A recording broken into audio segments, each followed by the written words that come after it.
In September 1975, 17 days apart, two women, one in Sacramento and the other in San Francisco, attempted to assassinate President Gerald Ford. The first attempt on September the 5th came from Annette Squeaky Fromm. The Charles Manson follower spent over 30 years in prison, is out on parole, and is 76 years old. The other attempt came on the non-entrance side of St. Francis Hotel in San Francisco on September the 24th, 1975. The shooter, Sara Jane Moore, served 32 years in prison and died almost 50 years to the day on September the 24th, 2025. Author Jerry Spieler wrote the book Housewife Assassin in 2009. She talked to and exchanged letters with Ms. Moore on several occasions. Here's her up-to-date story about the woman who tried to kill President Ford.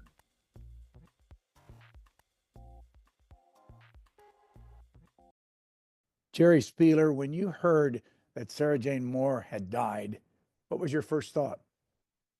I was impressed that she lived to 95, but knowing Sara Jane, being the very stubborn woman that she was, I wasn't surprised. She'd been living in a nursing home for the last several years and had some health issues that happens as we get older. So I was waiting to hear about that. So no, I wasn't surprised that she died. No. When did you first come across her? The first time I came across Sara Jane Moore was when she wrote to me at a newspaper I was working for in Los Angeles. Sara Jane loved the media. She saw an article I wrote about Sybil Brand Jail, which is the largest women's jail in the country, and there was a class action suit. And I was in Los Angeles. She was up in, Northern California doing her thing. I wasn't covering her, but she read my article about women in prison. And Sara Jane, in her mind, thought because I wrote about women in prison, I was sympathetic. Well, I write about murder too. I'm not sympathetic. But she said, I know I'm going to be incarcerated in Southern California. I'd like to meet you. And I thought, Brian, I've never met an assassin before. I wonder what she's like. So I said, sure. She had to go through her hearing, her sentencing, her incarceration. And so it was January of 1976 that I got on her visitors list, and I went to the Terminal Island prison where she was, and I met her. And I have to paint this scene. I'd never been in a prison before.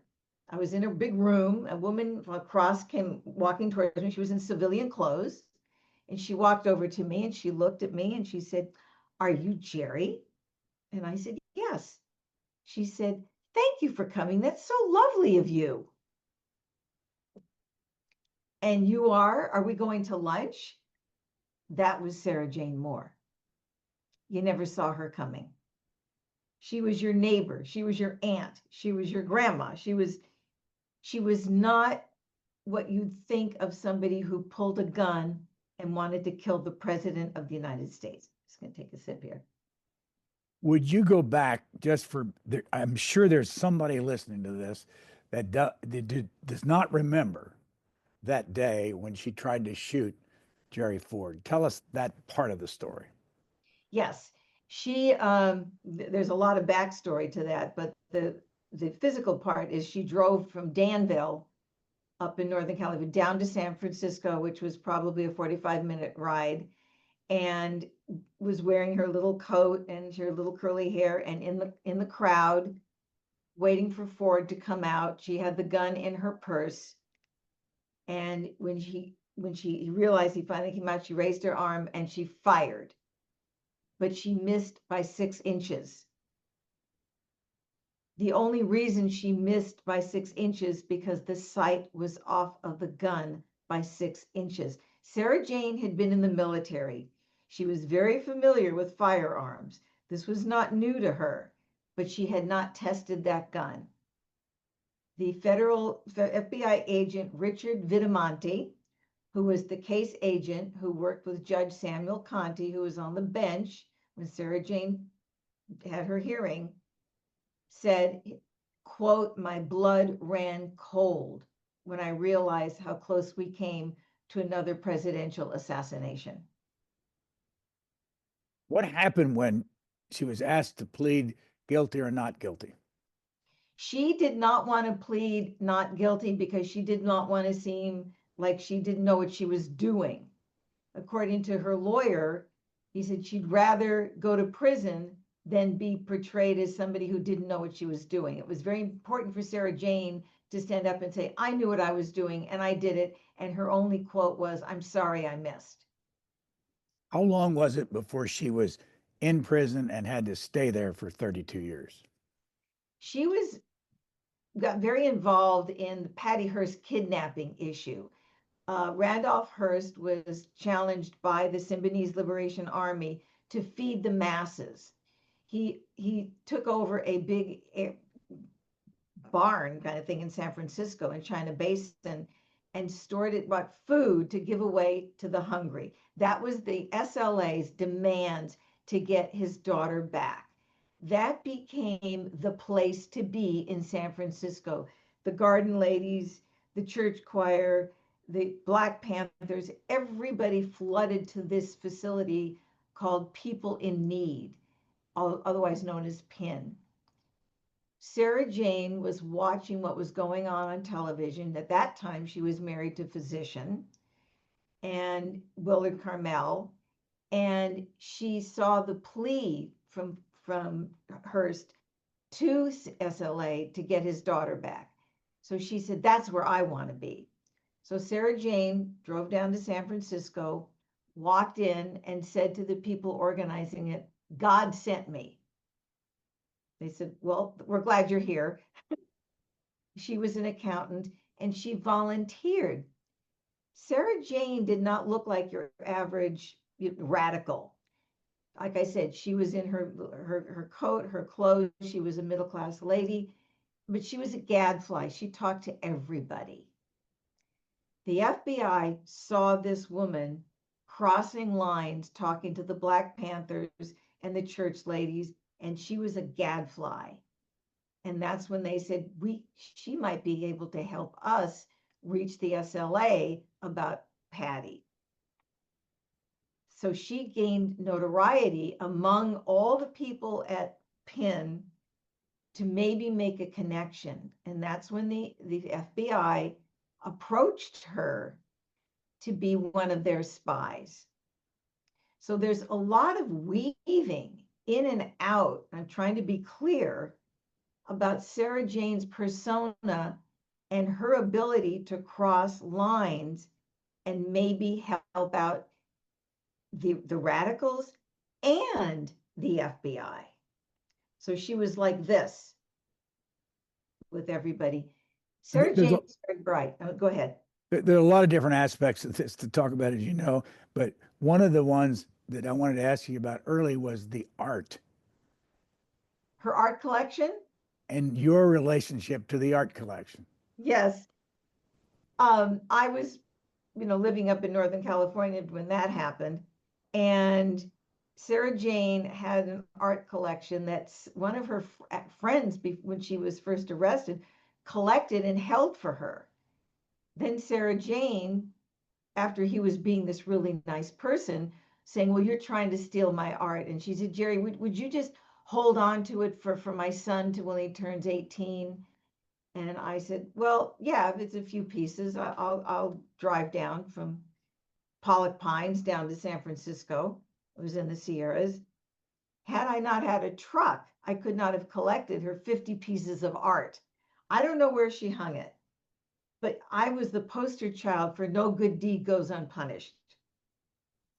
I gathered her stuff and I thought, "Oh my God, what do I do with all this?" So I had it packed and I put it in storage, and I was waiting for her son to, or her friends to come and get it. Nobody came to get it. I moved it from one place to another. Over the years, I moved it from one place to another. $11,000 in storage. When she got out of prison, I said, "I want to give it back to her." The Secret Service wouldn't help me connect to get her art back. But I said, I want to get it back. I want to get it back. What does she do? She turns around and hires a lawyer and says, I'm trying to steal her art. Whatever happened to it? Well, I finally got it back to her. Finally, I demanded that I had a notary from her saying it was going from her because I didn't want her accusing me of giving it away to someone else. I had to hire a lawyer to protect myself because Sara Jane turned on everybody. She turned on everybody. Tell us about her marriages. She married very well. Now, her first husband was in the military. He was in the Air Force, and she was living in Los Angeles. And that's where she had her first 4 kids. One of her children was developmentally delayed and was put into a hospital, but she had her other 3 children with her there.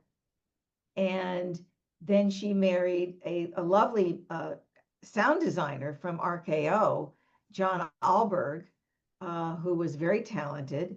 Like I said, she married very well. And then she married Willie Carmel, who was a physician in Northern California.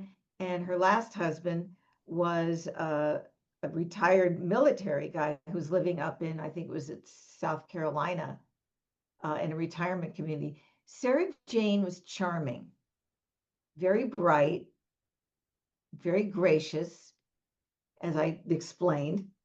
And she had lovely husbands. She married very, very well. What happened to those marriages? She didn't really divorce her. She divorced her military husband. She didn't divorce John Alberg when she married Dr. Carmel. But they all ended in divorce. They ended in divorce. I think you Except say for the last one, he died. I'm sorry. Yeah. I think you said in your book one of the marriages was annulled. Well, actually, it ended up being annulled. She tried to marry the physician, and she hadn't divorced Mr. Alberg, and so that divorce got annulled. Yes, and then her last husband died. That husband she married after she got out of prison. The day that she tried to kill Jerry Ford, was she married? At that time, no, she was not married at that time. And what did the Secret Service do with her the day before? She was talking to the San Francisco police. And one of the things that she said is when she was up here is President Ford came out here to talk to the World Affairs Council, but he also went down to Stanford to dedicate a new law library at Stanford University. And Sara Jane contacted the police and said, I'm going to go there and test security. And she told them she had a gun and she was going to drive down to Palo Alto to see if they would find her. Well, of course they did. And they confiscated her gun. She went back up to San Francisco. And that morning that Ford was speaking to the World Affairs Council in San Francisco at the St. Francis Hotel, she bought a gun from a gun dealer in Danville. And the gun dealer said she was going to do it for target practice. And he told her, you might want to test the sight on this gun. And she said, yeah. Bought the gun, drove down to San Francisco, parked in the big community garage, walked over to the St. Francis Hotel, and stood there, not knowing the sight was off by 6 inches. According to Richard Vitamonte, she had him between the eyes. So it was just amazing that that circumstance happened. What was interesting for me, Brian, and what he told me, that they didn't want the public to know. So after she shot at Ford, they blew it off. She was a loner. She just wanted publicity. She shot wild. She was not serious. None of that was true. And I have to say, it was my persistence in being obnoxious on trying to talk to this FBI agent that I couldn't get to. When I started doing research on the book, I made a list of the secondary sources, which is what had been published already about her, which was a lot. And I had the name of 3 FBI agents quoted in the Chronicle. I called the first one. I'd like to talk to you about this. Oh, yeah, you need to talk to Richard Vitamonte. Yes, can you give me his contact information? No, we'll tell him you're looking for him. Okay. Second agent, same scenario. You need to talk to Richard Vitamonte. Yes, I want to talk to him. Can you give me his contact? No, we'll tell him you're looking for him. Third time around, they don't give out each other's information. Week later, my phone rings at home. I answer the phone, and it's a rough voice. Is this Jerry Spieler? Yes. This is Vito, Richard Vitamonte to you. I hear you're looking for me. What do you want? I'm writing a book about Sara Jane Moore. Will you talk to me? Yes, but I'm not going to do email. I don't do it on the phone. I'm in Walnut Creek. I don't know where you live, but you come up here. Is yesterday too soon? Fortunately, I was in Northern California. I drove up to his house, lovely home in Walnut Creek. We're sitting in the living room. He's chatting with me, and I'm going, can we talk about Sara Jane? 45 minutes later, he says, okay, I guess I passed. I'm going to call Washington. It's time to set the record straight. I'll call you. My poor husband. Is he going to call? Is he going to call? Is he going to call? He calls. I've got the file. Come on up. I walked into his house. He had everything spread out on his kitchen counter. Sara Jane was here. Ford was here. This was here. And that's when he told me what was never released to the public 30 years ago, what really happened that day. And his horror about what could have happened that day. So that helped me get a fabulous agent and a great publisher, revealing what had not been revealed to the public 30 years earlier.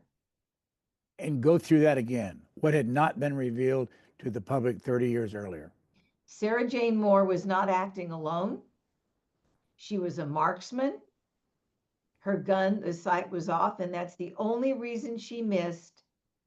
She was part of an organization that had groomed her. San Francisco in the 70s, Patty Hearst kidnapping, Black Panthers, SLA, Prairie Fire. San Francisco in the 70s was a hotbed of all kinds of radical organizations and everything that was going on at the time in Berkeley. And she was working with an organization called Tribal Thumb. They, at the time, were very underground terrorist radicals. And they saw Sara Jane as somebody that could further their movement on wanting to start a revolution. Ford wasn't elected. Nixon was, kicked out.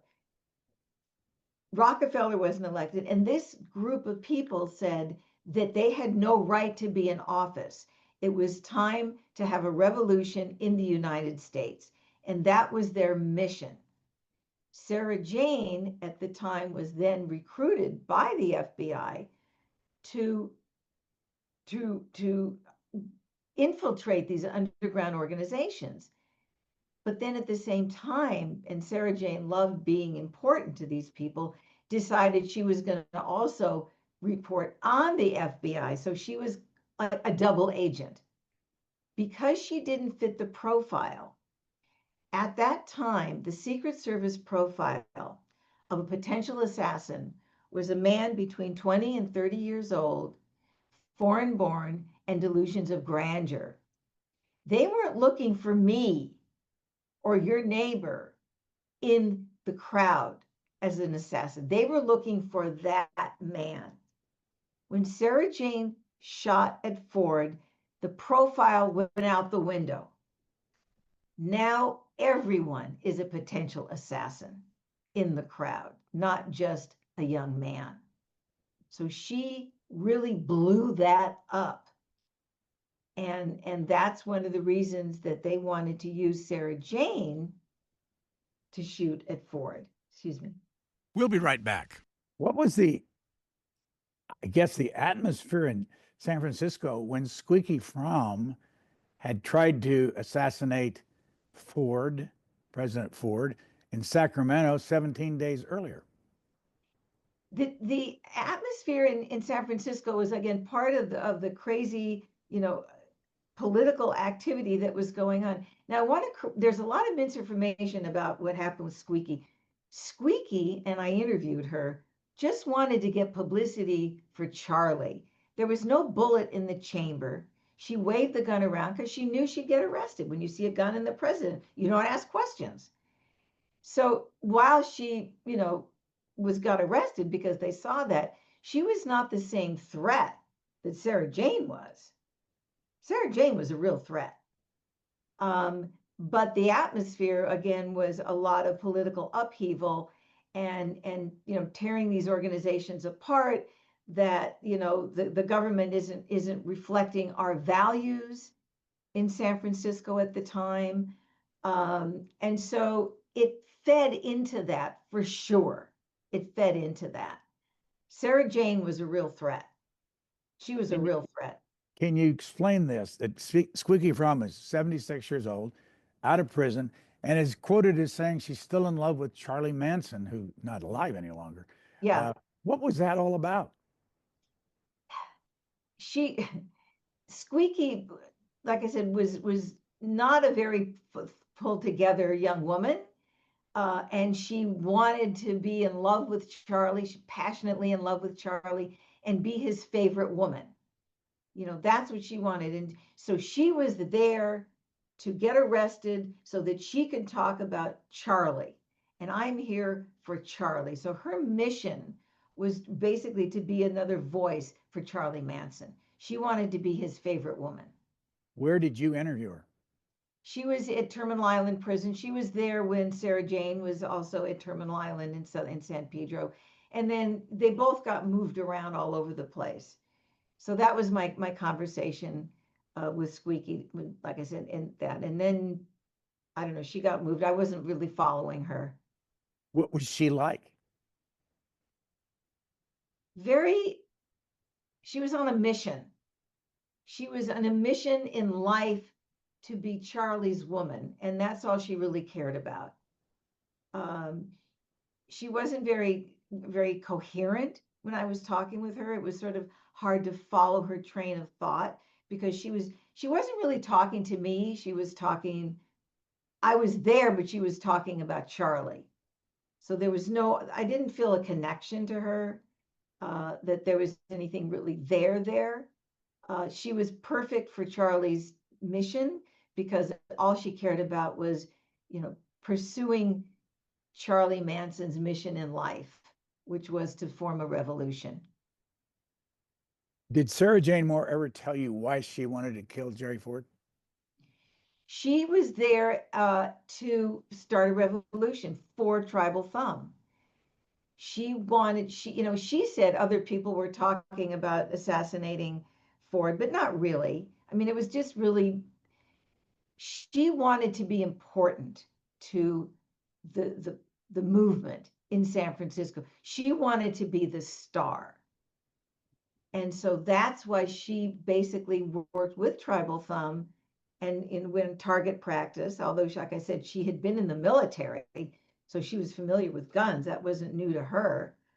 But she wanted to be their star. She wanted to be the woman who was going to move the mission forward. But also, and this shows you sort of Sara Jane's mindset, she was going to shoot at Ford and then go pick up her son from school. Sara Jane wasn't stupid. I mean, she was a very bright woman. But she allowed herself to be groomed for this mission. She wanted to be the star for these people. That's what mattered to her. Go back to the beginning. Where was she born? Charleston, West Virginia. to a lovely family. She did not come from a dysfunctional family.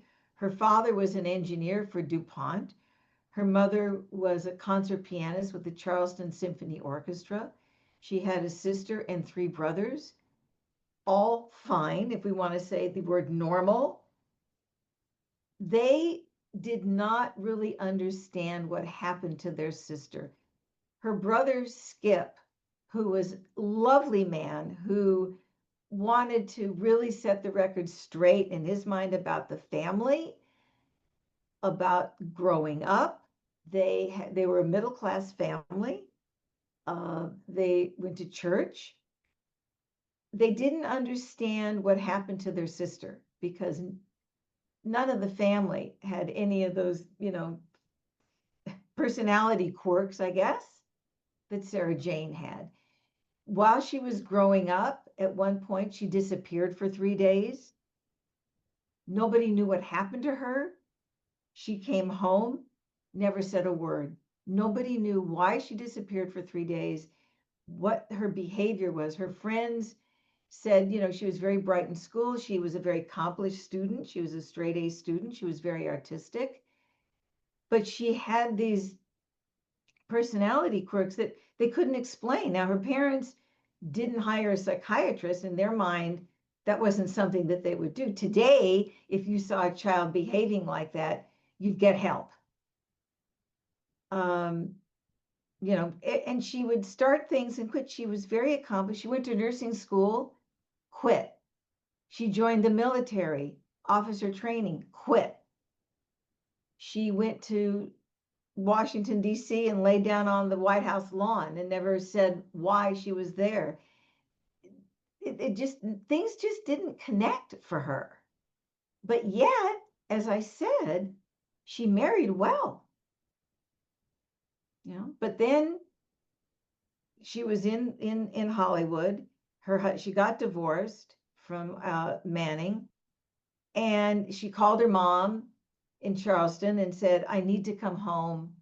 "Of course, darling, bring the kids, come home, be with the family." Her brother Dana went to pick her up at the airport. Everybody's getting down off the plane. No Sara Jane. Then she sees it. We used to call them a stewardess holding hands with her son. The stewardess carrying the baby. Her brother holding hands with the daughter. 3 kids coming down off the plane. That's when you could send kids parcel post. No Sara Jane. They have the kids, her children. She disappeared. They couldn't find her. They called the police. Nobody could find Sara Jane. She basically abandoned her kids to her parents and disappeared and reinvented herself. One of her personalities was Sara Jane wanted to be one person to you, one person to this person, one person to that person. And she went to work for RKO as a secretary, which is where she met John Alberg, the sound designer, charmed him. I have a quote in one of my letters.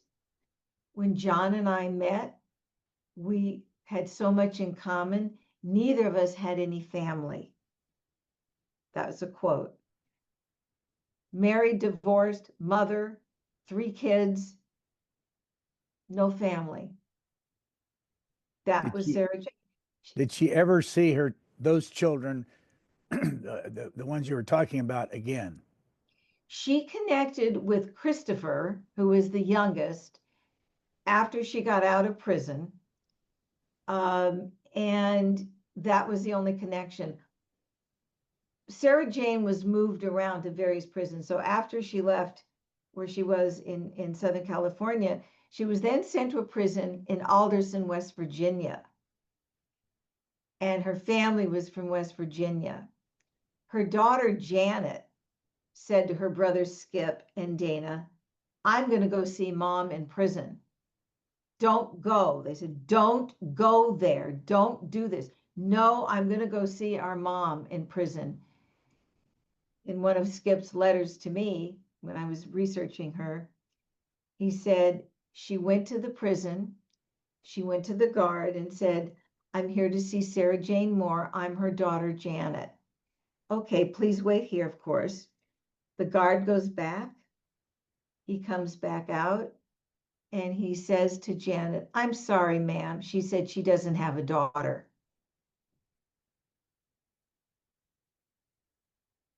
So the son Frederick, Yes, who is he, and what was her relationship with him? Frederick was her last child, and that was her child with John Alberg. She was pregnant with John in Los Angeles. She left John Alberg and came up to Northern California pregnant and had John. And that's when she married Willard Carmel, who with her son John. Um, Her son John or her son Frederick? Frederick, sorry, it was Frederick. And that's when, she got arrested and Frederick went into foster care to a wonderful family, the best thing that happened to him. And he ended up moving to Hawaii. When I was researching the book, he was still a minor, and the foster family wouldn't give me his contact information, which of course I honored. They said he'd been through enough. But he went on, as far as I know from other people, married, had kids, and was living in Hawaii. But Sara Jane wasn't there for him, obviously. But going to this wonderful foster family was really a good thing for him, for Frederick. So he didn't really grow up with her. How many letters did you exchange with Sara Jane Moore? I had like 25 years of letters and phone calls. I have to set the record straight there. I had not planned to write a book about Sara Jane. I said books are too hard and they take too long. I write 1,500 words. Thank you. It was later when she started nagging me about writing her book. Her nickname was Sally. I said, Sally, I don't write books. As I said, they're too hard. They take too long. Write your own book. You're bright. You can write your book. No. You need to write my book. I don't write books. I don't want to write your book. That was never my mission. Connected with her. I wasn't her friend. I wasn't trying to save her. She was fascinating. She had no impact on my life. She beat me down. I finally said, okay. Let me start doing some research. And I realized everything online was wrong about her. And I started doing my secondary research. And one of the people that I contacted was Father Bill O'Donnell, who was a Catholic priest for St. Joseph of the Workers Church in Berkeley. And I wrote to him and I said, can I talk to you? I'm nothing, private, obviously. He said, oh, sure, I'd be happy to talk to you. I marched with Sara Jane in the grape strike. And he sent a note to Sara Jane saying, I understand Jerry Spieler is going to write your book. I think that's fantastic. I'm at home. My phone rings. I accept the call from the prison, and she is screaming at me over the phone. If I'd been in a room with her, she would have beat me up. How dare you contact anybody? I will tell you what to say. I will tell you what to write. I said, Sally, that's not how it works. If you want me to write your book, you've got to let me do my job. No. I said, well, then it's not going to work. I can't write your book if you're going to let me do my research. And I am no longer at home to you. Bang. Phone went down. Last time we ever talked. So I'm talking to my husband. I'm going, now I'm really curious about what was going on with this woman. But can I write this book without her? My husband, very sweet, said, Jerry, if anybody can do it, you can. So I took up the challenge. And that's when I started doing my heavy duty research and finding out all the crazy things she told me all those years were lies. But Brian, I don't go researching everybody I talk to. If you tell me this guy is brown, this guy is brown. What do I care? But that sent me on a mission to find out, well, who is this woman? This is not this person I've been visiting with all these years. What really happened? And that really got me going on what was really behind the scenes of this woman who became this gadfly in Berkeley in the 70s, and everything that was going on at the time. So that's what got me going. How did you get into her high school reunion? This was not a very good thing that I did as a journalist. I knew when she graduated from high school. I went on to classmates and I said, I'm Sara Jane Moore, and if people would open, the note. And once they opened the note, it said, I'm not Sara Jane, I'm Jerry Spieler. I'm writing a book about her. Will you talk to me? I didn't get any hate mail. Irene McCullum was a classmate of Sara Jane's and saw my note. She wrote to me, and this was in June. We're having a reunion in September of 3 different years. Come to the reunion. I will see if I can get you into the reunion, and I'll show you around where Sara Jane lived and everything. I went, oh my God. So Rick and I went to Charleston in September, got into the hotel. She couldn't get me to speak in front of the reunion, but I knew where the reunion was taking place. My husband made a big sign that said, I'm writing a book about Sara Jane Moore. Will you talk to me? And so we were sitting outside the big room that they were meeting in. And as people came out, they saw this sign and I was flooded. I was in ballet with her. I was in school with her. I was her neighbor. I lived down the street. I knew her mother. I was flooded with all this information about Sara Jane's family and her life in Charleston, West Virginia. And that's when I connected with her brother, Skip. He said, we never talked to the press when she shot at Ford, but it's time. We will talk to you. I will be the family spokesperson. I got all the intimate family information and her friends and her neighbors, Bob Turkelson, who lived down the street, who said their mother Ruth was the block mom. If anything happened on the block, everybody went to Sara Jane's house because Ruth was the mom there. I never would have gotten that intimate information about her life had Irene not connected me with the reunion, the people, and the family.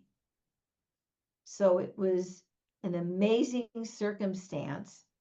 And me being a little pushy about that really told the story about who she was and how close we came to an assassination, and getting that information from the FBI and the Secret Service, who were very gracious when I was doing the book. They all talked to me. They were fabulous. Everybody was fabulous. Did anybody in her high school class say to you something to the effect, I wasn't surprised when I read about her trying to assassinate the president? They didn't say that as much as they knew that Sara Jane was different than the rest of them. I didn't get the impression that they thought, yeah, Sara Jane would kill the president. But if there was a personality disorder, that they weren't real surprised about her, because she did have these personality quirks, these disappearance, and sort of enhancing who she was. An example of Sara Jane, and she did some good things in prison, is deciding she was Jewish. I got this in her letters to me. We had an Orthodox grandfather from Germany, and they didn't, and she didn't, but she wanted a kosher kitchen. So an example of her not being surprised at her deciding to be somebody she wasn't. As I said before, she liked to reinvent herself. And when she wrote to me and said, well, I'm going to, convert to Judaism, all I could think of, Brian, was, oh, no, we don't need you. No. And her brother Skip saying to me, with all due respects, Jerry, There was nobody Jewish in our family. But she convinced the rabbi at the prison that she had Jewish heritage, and she did not. How often did you meet with her in prison?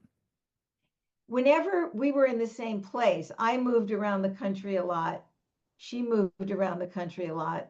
So when I was in Northern California and she was in Northern California at Southern California, I met her there. And then when I moved north and she moved north, she was in Pleasanton. So it was basically haphazard. There was no plan. There was no plan for me to meet with her unless it was convenient. And then I did. So, like I said, she was very gracious. What I didn't know at the time was who else was meeting with her. Because I only knew about my relationship with her. We never talked about anyone else. As far as I was concerned, she didn't have anybody else. But again, she was one person to me. She was another person to you.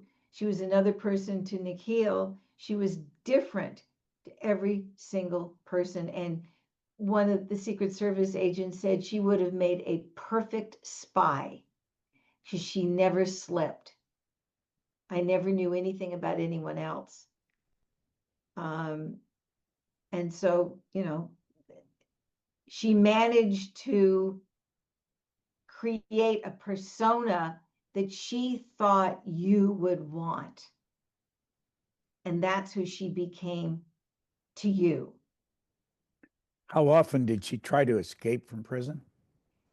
She tried to escape a couple of times. She succeeded the once, and she grabbed another prisoner to go with her, kind of beat her up, and scaled a fence in the middle of winter in West Virginia wearing summer clothes. And that's what people saw, these women walking down the street without coats, and saw something wrong and called the police. And so she wasn't out for more than an hour before they found her and sent her back. That's how she got the other 2 years tacked onto her sentence. Because at the time, life was 30 years. After 1987, life would have been life. So she would have stayed in prison the whole time. So, she got out and went on to, like I said, have a very good life. Where did she want to go when she got out? She wanted to come back to Northern California, but they weren't going to bring her back here. They kept her on the East Coast. We'll be right back. Now, in 2003, you interviewed Jerry Ford. I did, and he was lovely. How hard was that interview to get? It wasn't that difficult. I figured I would try. I didn't think he'd want to talk to me. You want to talk about somebody that tried to kill you? I said, would you ever be in a room with her? And he said, I'd never be in a room alone with her. But he was cute. He said, we both have the same first name. It was a very lovely, lighthearted interview. His quote was that, the government agencies weren't sharing information. And he said, this woman tried to kill me, but it wasn't shared. And that was one of the problems with agencies, the Secret Service not talking to the FBI. They should have kept her under wraps while Ford was here, but they didn't, because the Secret Service didn't share with the FBI that they confiscated a gun. Let me read exactly what he said, and you have the transcript in your book, because it does relate to things that are going on in this town today. And he said this back in 2003. He's talking about government agencies and government, the different, the FBI and all this. He said, they all want their own turf. They get their money, have their own power base. It has been that way, and it's not likely to change. It's too bad, and it's not likely to ever be any different. It is possible that 9/11 will foster some small change, but not a big one. Yes. Did anybody at the time that you did this interview or when you did the book pay any attention to that quote? They didn't seem to, at least they didn't with me. But yeah, absolutely. I mean, that was one of the things that came out with 9/11 was not sharing information from one agency to another. And as you said, they want their own turf. And according to President Ford, as you read, it wasn't going to change, and it may still not have changed. How do we know going forward what's going on behind the scenes in terms of other episodes that could happen? That I'm not. I want my information. This is my information. I'm not going to share it with you. And maybe they think that they're doing something that makes more sense or that's right by not sharing the information. Could it get leaked somewhere into the hands of somebody who shouldn't have it? What were you doing when you started researching specifically to write this book? I was doing a lot of freelance writing, writing for different organizations. And like I said, when I decided to write the book about her, or when she agreed to have me write the book about her, I was just basically being a journalist, a freelance journalist, and reporting on things that were going on at the time. Like I said, when I moved from Southern California to Northern California, I was a research director for a company called Gartner. I was covering technology. And at the time, technology was booming. And so there was a lot of my colleagues were covering the security aspects of technology and also covering electronic data interchange, which is how companies and the government was, supplying things to their agencies and buying equipment. So there was a lot of security technology going on at the time. And then the bomb hit, everything fell apart. And so I wasn't working for Gartner at the time. Everybody was losing their jobs at the time. And that's when Sara Jane said, it's time for you to get back to your real writing. And, challenged me to write her book. Did she read your book? I don't know. She called the publisher and she said the book was all lies. And they said, well, talk to us. And she said, no, I won't talk to you. So, like I said, we never talked. I guess she read the book. I don't know. I didn't really think about it. I was, working very hard with Macmillan. One of the things I wanted for this book was to vet all my sources, and Macmillan had me vet my sources. They didn't want somebody to say this was not true. As a journalist, it was very important to me that everything was 100% accurate. I had files of notes of everybody I interviewed. They had 2 lawyers go over every single word in that book, which is what I wanted. No one in all the years since that book came out ever challenged anything in the book. And the Secret Service and the FBI, not a word. Everything was fine. But that's what I wanted. That was my reputation as a journalist, to be 100% accurate in everything.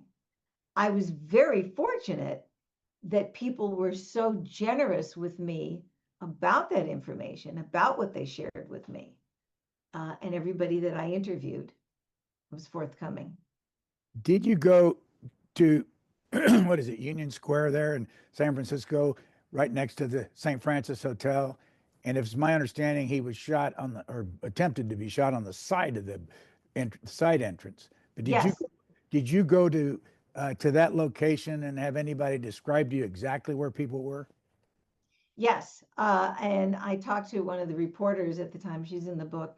I stood, right where she was standing at the side entrance and the door. And I did a video in front of that door, talking about, this is where he was standing. This is where Sara Jane was standing. Because I wanted to get the feeling of that. What did it feel like to be on that sidewalk at the time? And of course, the Secret Service, and all of the crowds. But it was just interesting to see the feeling of what it was like to be on that sidewalk in front of that door, where Ford, walked out. And that gave me a very good feeling of, what it was like to be there and to be in that moment. What role did Oliver Sipple play? Oliver Sipple was a Marine, and he was there to see the president.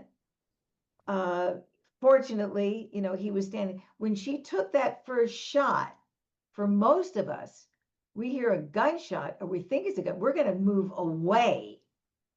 But Sipple, being the Marine, didn't move away. He saw what happened and moved towards her and grabbed her arm, and therefore the second shot went wild. He saved the president's life. Tragically, Herb Cain, the columnist, famous columnist for the Chronicle, outed him as being gay and basically destroyed Oliver Sipple's life. And I don't think he got the credit he deserved for saving Ford's life. Because had she corrected her shot, according to Richard Vitamonte, she could have killed him. So that part of the story was sad. You have a footnote about a guy named Tim Hettridge. Yes. And what's the point that he made about exactly what happened? He grabbed Sara Jane's hand and was trying to pry the gun out of her hand. He was one of the Secret Service agents, and she had such a hold on that gun, he pushed her thumb back to get her to release the gun and grab her. She wouldn't let go of the gun. So it was this struggle of grappling her on the ground and getting the gun out of her hand. Anybody not talk to you? I had trouble getting a hold of people from Tribal Thumb. They were the unindicted co-conspirators because she had a hearing, she didn't have a trial, and she pleaded guilty. And so it was difficult, but I was very fortunate that people were very generous in wanting to talk to me. My challenge was finding people 20 years later, women who may have changed their names. I signed up for a lot of these people search apps online where you can look up people. And the advantage I had was the time period, the location, and reading all of the, thousands of words that were written about this, the people that other reporters had interviewed, and going back and trying to find them and asking them to talk to me. People were really generous. They said, sure, I'll talk to you. This is what I know. This is what I don't know. But I was very fortunate in being able to find people, and they did talk to me. You talked about, trying to set the record straight. Did you, as a journalist, have any reaction about your fellow journalists and the way they reported this whole story from the beginning? They were fabulous. I mean, the press, the global press that went on at the time was really great. I think what I was able to get years later was reflection that people really didn't share earlier. And of course, the big nugget for me was getting the information about what really happened that wasn't revealed at the time. So getting the FBI to say, we lied. We didn't want the public to know. We made up a story. And this is from the FBI and the Secret Service saying we lied. And I think that was the huge difference of my reporting to what really happened, what made the difference. And, say the government lied to us. Well, yeah. And here's the Secret Service agent, Richard Vitamonte, who worked with Judge Conte, telling you we lied. That didn't happen. This is what really happened. As you know, since this attempted assassination, there have been a lot of others. And one came very close in President Trump. And also they tried to, but this was international, they tried to kill George W. Bush. One guy flew a plane into the White House. Bill Clinton was there. I can go on and on about this. But when you hear about these events today, is there anything you can learn from your book that might have prevented that? And did the Secret Service pay attention to what what you discovered in this book? Yeah, I mean, the piece that they paid attention to, as I mentioned earlier, was who's a potential assassin. I mean, that blew up their profile. And, and they admitted that to me when I was talking to them, that, it was a lateral, career choice for the Secret Service agents who did not keep Sara Jane under wraps while Ford was here, knowing that she had a gun, knowing she was telling them, I'm going to test security. That was a huge error. It could have been absolutely tragic. That was huge. And they recognized that, of course, after the fact. Today, if I'm on the sidewalk, and when I was living in Washington, D.C. for 6 years, and in Washington, if you're living in Washington, you're going to see the presidential, cars going back and forth. What they said is, we don't want to see you put your hand in your pocket. We're watching you on the sidewalk. Jerry Spieler, you could be an assassin if you put your hand in your pocket when the presidential, cars are going by, or he's walking down the street. We're watching you.